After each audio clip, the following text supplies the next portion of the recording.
بسم اللہ الرحمن الرحیم اعوذ باللہ من الشیطان الرجیم بسم اللہ الرحمن الرحیم رب یسر ولا تعسر وتمم بالخیر۔ عزیز طلبہ السلام علیکم ورحمۃ اللہ وبرکاتہ، امید ہے آپ سب خیریت سے ہوں گے۔ اصول الکافی کے دروس کا سلسلہ جاری ہے۔ سبق 186 میں کتاب العقل والجہل کا حصہ 151 ذکر ہونے والا ہے۔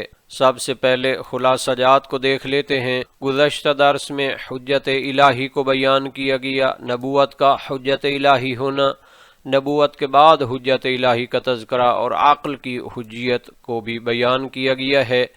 اس درس میں عقل کا دلیل مومن ہونا ذکر ہوگا، دلیل کا معنی اور مفہوم، مومن کی راہ الہی پر رہنمائی اور قرآنی و روایی شواہد بھی بیان کیے جائیں گے۔ متن اصول کافی کو پڑھ لیتے ہیں۔ علی بن محمد عن سہل بن زیاد عن اسماعیل بن مہران عن بعض رجالہ عن ابی عبداللہ علیہ السلام قال العقل دلیل المؤمن۔ اس روایت کو تحف العقول حرانی میں بھی ذکر کیا گیا ہے اور اس میں اضافہ ہے العقل خلیل المؤمن۔ الوافی فیض کاشانی اور وسائل الشیعہ میں بھی ناقل کیا گیا ہے۔ جہاں تک اس حدیث کے ترجمہ کا تعلق ہے تو امام صادق علیہ السلام سے منقول ہے، فرمایا العقل دلیل المؤمن، عقل مومن کی دلیل اور رہنما ہوتی ہے۔ یہ مختصر مگر نہایت عمیق حدیث امام صادق علیہ السلام کے حکیمانہ کلام کا شاہکار ہے۔ چند الفاظ میں ایمان، ہدایت اور انسانی شعور کے باہمی ربط کو اس درجہ جامع انداز میں بیان کیا کہ وہ پوری ایک فکری تہذیب کی بنیاد رکھ دیتا ہے۔ یہ حدیث عقل کو محض ایک ذہنی قوت نہیں بلکہ راہنما، قائد اور داخلی چراغ کے طور پر پیش کرتی ہے۔ دلیل کا لفظ عربی اسلوب میں صرف نشان راہ نہیں بلکہ وہ راہبر ہے جو مسافر کو منزل تک پہنچا دے۔ گویا مومن کی باطنی مسافت میں عقل ایمان کی ہم سفر اور ہدایت کی امین ہے۔ امام نے عقل کو دلیل کہا ہے، یعنی عقل وہ باطنی حجت ہے جو انسان کو حق و باطل میں امتیاز سکھاتی ہے۔ عقل انسان کو شریعت کے معانی سمجھنے، وحی کی گہرائیوں تک پہنچنے اور دینی احکام میں حکمت کو پہچاننے کی صلاحیت دیتی ہے۔ جہاں تک اس روایت کی سند کی تحقیق کا تعلق ہے تو جناب غیث شبر نے الوافی فی تحقیق اسناد کتاب الکافی میں اس کے متعلق گفتگو فرمائی ہے۔ اس کا پہلا راوی فرمایا یہ حدیث دوم میں گزر چکا ہے، دو ثقہ اور قابل اعتماد راویوں کے درمیان مشترک ہے اور زیادہ راجح یہ ہے کہ اس سے مراد ابن علان کلینی ہے اور وہ بھی ثقہ جلیل ہے۔ اس کا دوسرا راوی اسماعیل بن مہران سکونی ثقہ ہے۔ جناب نجاشی نے اس کے بارے میں فرمایا اسماعیل بن مہران بن ابی ناصر سکونی، اور ابی ناصر کا نام زید ہے، مولا کوفی، یکنہ ابا یعقوب، ثقۃ معتمد علیہ، روا عن جماعت من اصحابنا عن ابی عبداللہ علیہ السلام، کہ اس نے ہمارے اصحاب یعنی شیعہ علماء اور شیعہ جماعت کے ذریعے امام صادق علیہ السلام سے روایت کی۔ ابو عامر کشی نے اسے امام رضا علیہ السلام کے اصحاب میں ذکر کیا، اور یہ اسماعیل سکونی کے علاوہ ہے کہ جس کا تذکرہ حدیث نہم میں گزرا اور اس کے بارے میں بھی نجاشی نے نمبر 47 میں گفتگو کی ہے، اور اس کے آخر میں بعض رجال ہی ہے تو اس کی وجہ سے روایت مرسلہ ہو جاتی ہے اور ارسال کی وجہ سے اس میں سند کے لحاظ سے ضعف پایا جاتا ہے۔ جہاں تک جناب اسماعیل بن مہران کے متعلق رجالی منابع کا تعلق ہے تو موسوعۃ و طبقات الفقہاء میں اس کی تفصیل ذکر کی گئی ہے، اس کی جلالت اور عظمت کو بیان کیا گیا، اس کے مشائخ کا تذکرہ کہ اس نے کن ائمہ معصومین سے استفادہ کیا اور کون سے دوسرے اصحاب سے اس نے روایات لی ہیں، تفصیل کے ساتھ ان کو ذکر کیا ہے۔ نیز جناب اسماعیل بن مہران کے متعلق تفصیلی گفتگو فرمائی ہے، اس سے روایت کرنے والوں کی فہرست بیان کی، ان کے نام ذکر کیے ہیں جو اس کے شاگرد ہیں حدیث کے معاملہ میں، اور فرمایا کہ یہ بہت سی روایات میں وارد ہوئے ہیں جن کی تعداد 126 تک پہنچتی ہے فقط کتب اربعہ میں۔ اور اس کے بارے میں محمد بن مسعود عیاشی نے فرمایا کان تقیا ثقتا خیرا فاضلا، اور اس نے بہت سی کتب تصنیف کی تھی، الملاحم، ثواب القرآن، صفت المؤمن المؤمن والفاجر، العلل النوادر، خطب امیر المومنین الاحلیل جا۔ نیز جناب اسماعیل بن مہران کے متعلق رجالی منابع کی بھی تخریج فرمائی ہے۔ بہت سے اصلی مصادر رجال کو ذکر کیا گیا ہے، بلکہ غیر شیعہ مصادر کو بھی بیان فرما دیا ہے۔ جہاں تک اس روایت کے مطالب کی تحلیل کا تعلق ہے تو ظاہر ہے کہ امام صادق علیہ السلام نے اس حدیث میں عقل کو مومن کی دلیل اور رہنما قرار دیا ہے۔ ایمان اور عقل کا لازم اور ملزوم ہونا بھی اس حدیث سے ثابت ہوتا ہے۔ حقیقی ایمان اندھی تقلید کا نام نہیں، ایمان کی پختگی عقل کے نور سے مشروط ہے۔ جس قدر عقل کامل ہوگی اسی قدر ایمان راسخ اور باشعور ہوگا۔ مومن کی شناخت، امام نے عقل کو مطلق انسان کا نہیں بلکہ خاص طور پر مومن کا دلیل قرار دیا ہے۔ ہر عاقل شخص مومن نہیں، لیکن ہر کامل مومن عاقل ضرور ہوتا ہے۔ ایمان عقل کو معطل نہیں کرتی بلکہ اسے بیدار اور فعال کرتی ہے۔ علماء امامیہ خصوصاً ملا صدرہ، ملا صالح کے مکتب فکر میں اس حدیث کی شرح یوں بیان کی گئی ہے کہ عقل شریعت کی ضد نہیں بلکہ اس کا مقدمہ اور خادم ہے۔ عقل ایمان کے لیے راستہ ہموار کرتی ہے، ایمان عقل کو کمال تک پہنچاتا ہے۔ عقل وہ میزان ہے جس سے انسان باطن میں خدا کی طرف متوجہ ہوتا ہے۔ مومن کا ہر عمل عقل کے نور سے مزین ہونا چاہیے۔ جذبات، تعصبات اور خواہشات اگر عقل کے تابع نہ ہوں تو ایمان کمزور پڑ جاتا ہے۔ معاشرتی، فکری اور اخلاقی زندگی میں عقل مومن کا سب سے معتبر رہنما ہے۔ یہ حدیث ہمیں پیغام دیتی ہے کہ مومن کی راہ میں چراغ عقل ہے، عقل کے بغیر ایمان اندھیری گزرگاہ بن جاتا ہے۔ یہی وہ توازن ہے جسے مکتب اہل بیت نے ہمیشہ برقرار رکھا، نہ عقل وحی سے بے نیاز، نہ ایمان عقل سے بے خبر ہے۔ یہاں تک اس حدیث کے متعلق جناب ملا صدرہ شیرازی عظیم مفکر فلسفی کا تعلق ہے تو انہوں نے شرح اصول کافی میں نہایت علمی مطالب بیان کیے ہیں۔ ان کی شرح میں اس حدیث کی سند کے راویوں کے بارے میں بھی تفصیلی گفتگو موجود ہے۔ اسماعیل بن مہران کی وثاقت و جلالت کو رجالی منابع سے بیان فرمایا ہے، خصوصاً اس میں جناب احمد بن حسین بن عبید اللہ غزائری کا کلام بھی نقل فرمایا۔ تو جناب فاضل اسرآبادی فرماتے ہیں میرے نزدیک اقوی یہ ہے کہ ان کی روایت پر اعتماد کیا جائے گا، چونکہ جناب شیخ طوسی اور نجاشی نے اس کو ثقہ قرار دیا ہے تو ان کی توثیق جناب غزائری کی مجمل جرح پر مقدم ہوگی۔ اور جناب کشی نے بھی اپنے استاد محمد بن مسعود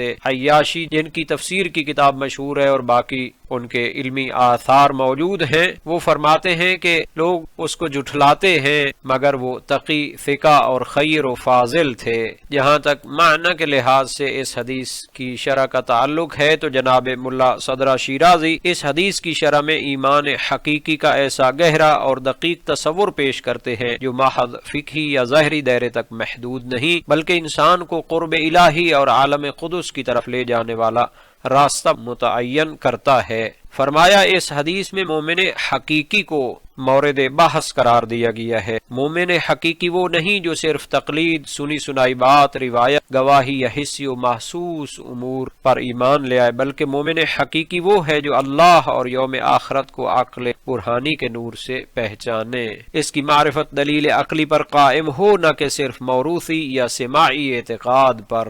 یہاں ملا صدرہ ایمان کو علم برہانی سے جوڑتے ہیں، نہ کہ محض نفسی تسلیم سے۔ تقلیدی ایمان اور برہانی ایمان کا فرق بیان کرتے ہیں۔ تقلیدی اور سماعی ایمان، اس سے عقیدہ جازمہ پیدا ہو سکتا ہے، وہ عقیدہ عمل صالح کا محرک بنتا ہے، گناہ سے بچاتا ہے اور نجات و ثواب کا سبب بن جاتا ہے۔ یہی وہ ایمان ہے جس کے ذریعے عام مسلمان آخرت میں نجات پا سکتے ہیں، مگر یہ ایمان قرب الہی کا ضامن نہیں۔ برہانی اور عقلی ایمان کے بارے میں فرمایا یہ ایمان عقل کی بصیرت سے پیدا ہوتا ہے، حقائق کو جیسا وہ ہیں ویسا دیکھنے کی قوت دیتا ہے، انسان کو عالم قدس کی طرف ارتقاء عطا کرتا ہے۔ یہی وہ ایمان ہے جو بندے کو اللہ کے قریب کرتا ہے، محض نجات نہیں بلکہ وصال معنوی تک پہنچاتا ہے، تقرب الہی، رضوان اکبر الہی تک پہنچاتا ہے۔ ملا صدرہ کے نزدیک یہی حقیقی ایمان ہے۔ نور عقل اور حقیقت ایمان یہاں پر بیان فرماتے ہیں کہ جس نور عقلی سے حقائق برہان کے ساتھ معلوم ہوں وہی نور در حقیقت ایمان حقیقی ہے۔ یعنی ایمان کوئی اضافی چیز نہیں جو عقل پر مسلط ہو، بلکہ عقل کا کمال یافتہ نور ہی ایمان بن جاتا ہے۔ یہاں عقل اور ایمان کا اتحاد واضح ہو جاتا ہے۔ العقل دلیل المؤمن کی فلسفیانہ تفسیر بیان کی ہے۔ جب مومن اس درجے پر پہنچ جائے تو اس کا ہر علم، اس کا ہر عمل، اس کی ہر فکری حرکت صرف عقل کی رہنمائی سے انجام پاتی ہے۔ ایسے مومن کی دلیل و حجت ہر میدان میں عقل ہوتی ہے، سوائے بعض فرعی عملی مسائل کے جہاں شریعت کی ظاہری رہنمائی درکار ہوتی ہے۔ شریعت اور عقل کا توازن، عقل کو شریعت کے مقابل نہیں بلکہ عقل کو شریعت کے باطن تک پہنچنے کا ذریعہ قرار دیتے ہیں۔ فرعی اعمال میں نصوص، روایات، فقہی ہدایات کار فرما رہتی ہیں، مگر حقیقت ایمان اور قرب الہی کا مدار عقل برہانی پر ہے۔ گویا ملا صدرہ کے نزدیک ایمان کی دو سطحیں ہیں، نجات کا ایمان تقلیدی یا سماعی، قرب کا ایمان عقلی اور برہانی ہے۔ عقل برہانی ہی ایمان حقیقی ہے، مومن کی دلیل ہے اور انسان کو عالم قدس تک لے جانے والا چراغ ہے۔ گویا مومن حقیقی کا رہبر، اس کی حجت اور اس کی باطنی شریعت عقل ہے۔ جہاں تک اس حدیث کے متعلق جناب ملا صالح مازندرانی کی شرح کا تعلق ہے تو نہایت علمی مطالب بیان کیے ہیں، عرفانی اور تربیتی توضیح بیان فرمائی ہے۔ اس حدیث کی شرح میں عقل کو محض ایک ادراکی قوت نہیں بلکہ سفر انسانیت کا نورانی قائد قرار دیا ہے، جو مومن کو وجودی، اخلاقی اور عرفانی منازل سے گزارتا ہوا حق تک پہنچاتا ہے۔ عقل بطور نور ہدایت، ان کے نزدیک عقل ایک نور ہے اور اسی نور کی دلالت سے، رہنمائی سے مومن ترقی کے مراحل طے کرتا ہے۔ فرمایا اذ بدلالت نورہ یخرج المؤمن من المرتبۃ الحیولانیہ الی استکمال القوۃ النظریہ والعملیہ ومن مرقد الطبیعة البشریہ الى التفطن بالمقاصد اللاہوتیہ والمواعظ الربانیہ ومن مہد الغفلة الناسوتیہ الى استماع نداء الحق الى منہج السداد فی کل آن۔ یہ جو انہوں نے یہاں پہ تعبیریں بیان کی ہیں، یہ علم عرفان سے اقتباس ہیں۔ یہ نور انسان کو جمود اور خامی کی حالت سے نکال کر کمال اور شعور کی طرف لے جاتا ہے۔ مرتبہ حیولانی سے خروج، مرتبہ حیولانیہ سے مراد انسان کی ابتدائی حالت، جہاں نفس محض استعداد رکھتا ہے، کمال نہیں۔ عقل کی رہنمائی سے مومن اس خام امکان سے نکل کر قوت نظری، حقائق کی معرفت، اور قوت عملی، عمل صالح اور اخلاقی کردار کو کمال تک پہنچاتا ہے۔ طبیعت کی نیند سے بیداری، عقل انسان کو مرقد طبیعت بشری سے جگاتی ہے۔ یہاں رقود سے نیند اور غفلت مراد ہے، یعنی حیوانی میلانات، مادی غفلت، نفسانی جمود سے نکال کر مقاصد الہیہ اور مواعظ ربانیہ کی طرف متوجہ کرتی ہے، جسے مقاصد لاہوتیہ بیان کیا ہے۔ ناسوتی غفلت سے ملکوتی ندا تک پہنچانا نہایت لطیف ارتقائی تصویر پیش کی ہے۔ مہد غفلت ناسوتی، انسانی اور مادی غفلت کا گہوارہ، استماع نداء الحق، حق کی پکار کو سننا، منہج السداد و مسلک الرشاد، ہر لمحہ درست راستہ اور ہر زمانہ ہدایت کا سفر، یعنی عقل ہر آن انسان کو صراط مستقیم کی طرف بلاتی ہے اور ربانی دعوت کو مسلسل زندہ رکھتی ہے۔ بصیرت اور فکر کا استحکام جب عقل یہ کردار ادا کرتی ہے تو مومن کی بصیرت کے قدم نہیں ڈگمگاتے، اس کی فکر کی نگاہیں گمراہ نہیں ہوتی، عقل شک و تردد کو ختم کرتی ہے، فکری انتشار کو وحدت میں بدل دیتی ہے۔ فلا یضل بعد هذه الدلالہ اقدام بصیرتہ ولا یضل بعد هذه الہدایہ انظار فکرتہ، وهكذا يسير ويسعى نور العقل بين يديه إلى أن يصل إلى أقصى منازل العرفان وأعلى مراتب الإيقان، فيتخلص عند ذلك من ألم الفراق وينظر إلى جمال الحق نظر الحبيب المشتاق۔ سفر عرفان کی آخری منزل کو بیان فرمایا۔ اس سفر کا نقطہ عروج یوں بیان کرتے ہیں کہ نور عقل مومن کے آگے آگے چلتا ہے، یہاں تک کہ وہ اعلیٰ مراتب یقین، اقصی مراتب عرفان تک پہنچ جاتا ہے۔ یہ وہ مقام ہے جہاں فراق کا درد ختم ہو جاتا ہے اور بندہ جمال حق کو محبوب مشتاق کی نگاہ سے دیکھتا ہے۔ مازندرانی کی بحث کا خلاصہ یہ ہے کہ عقل آغاز میں تربیت کرتی ہے، درمیان میں رہنمائی اور آخر میں وصال تک پہنچاتی ہے۔ عقل ہی بیداری ہے، بصیرت ہے، یقین ہے اور عرفان کی شاہراہ ہے۔ اس لیے امام صادق علیہ السلام نے عقل کو مؤمن حقیقی کی دلیل اور رہنما قرار دیا۔ مازندرانی کے نزدیک ایک مکمل روحانی سوانح بن جاتا ہے یہ فرمان امام صادق علیہ السلام کا، جس میں عقل مومن کی ابتدا سے انتہا تک ہم سفر رہتی ہے۔ یہاں تک اس حدیث کے متعلق شواہد کی تحقیق کا تعلق ہے تو قرآنی شواہد بھی اس کے موجود ہیں۔ سورہ انفال آیت 20 میں فرمایا ان شر الدواب عند اللہ الصم البکم الذین لا یعقلون، اللہ کے نزدیک بدترین جاندار وہ بہرے گونگے ہیں جو عقل سے کام نہیں لیتے۔ یہاں ہدایت سے محرومی کی اصل علت عدم تعقل کو قرار دیا۔ اس سے ثابت ہے کہ عقل کے بغیر ایمان محض صورت رہ جاتا ہے۔ عقل کو شرط ہدایت قرار دیا گیا، عقل کے بغیر ایمان نہیں۔ سورہ بقرہ 269 میں فرمایا وما یذکر الا اولو الالباب، نصیحت وہی قبول کرتے ہیں جو عقل والے ہیں۔ ایمان نصیحت کے قبول کرنے کا نام ہے اور نصیحت کا قبول ہونا عقل پر موقوف ہے۔ عقل کو نور باطنی قرار دیا۔ سورہ زمر آیت 22 میں فرمایا افمن شرح اللہ صدرہ للاسلام فہو علی نور من ربہ، جس کا سینہ اللہ نے اسلام کے لیے کھول دیا وہ اپنے رب کے نور پر ہے۔ اہل معرفت کے نزدیک یہ نور دراصل نور عقل و بصیرت ہے، یہی نور مومن کو راستہ دکھاتا ہے۔ عقل اور صراط مستقیم کو بیان فرمایا۔ سورہ عنکبوت آیت 43 میں ہے وَتِلْكَ الْأَمْثَالُ نَضْرِبُهَا لِلنَّاسِ وَمَا يَعْقِلُهَا إِلَّا الْعَالِمُونَ، یہ مثالیں ہم لوگوں کے لیے بیان کرتے ہیں مگر انہیں وہی سمجھتے ہیں جو عقل رکھتے ہیں۔ صراط مستقیم کی تفہیم عقل کے بغیر ممکن نہیں ہے۔ یہاں تک اس کے متعلق روائی شواہد کا تعلق ہے تو عقل کو حجت باطنی قرار دیا گیا۔ امام موسیٰ کاظم علیہ السلام سے مشہور حدیث ہے ان للہ علی الناس حجتین، حجتا ظاہرتا وحجتا باطنہ، فاما الظاہرۃ فالرسل والانبیاء واما الباطنۃ فالعقول۔ مومن کی رہنمائی دو حجتوں سے ہوتی ہے، ظاہری وحی، باطنی عقل۔ یہی عقل ایمان کی راہ میں رہبر ہے۔ عقل کے بغیر دین ناقص ہے۔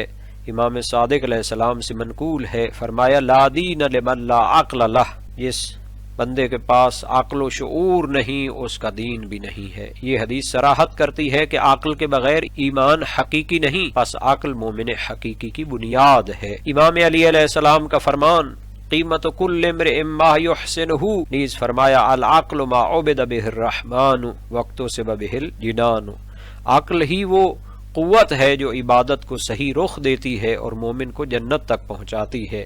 آج کے سبق کا خلاصہ دیکھ لیتے ہیں۔ اس درس میں عقل کا دلیل مومن ہونا بیان کیا گیا ہے، دلیل کا معنی اور مفہوم ذکر ہوا، مومن کی راہ الہی پر رہنمائی اور قرآنی اور روائی شواہد بھی بیان ہوئے ہیں۔ اس درس کے متعلق تمرینی سوالات کو بھی دیکھ لیتے ہیں اور اللہ تعالی سے دعا کرتے ہیں کہ ہمیں قرآن و سنت کو سمجھنے اور ان پر عمل کرنے کی توفیق عطا فرمائے۔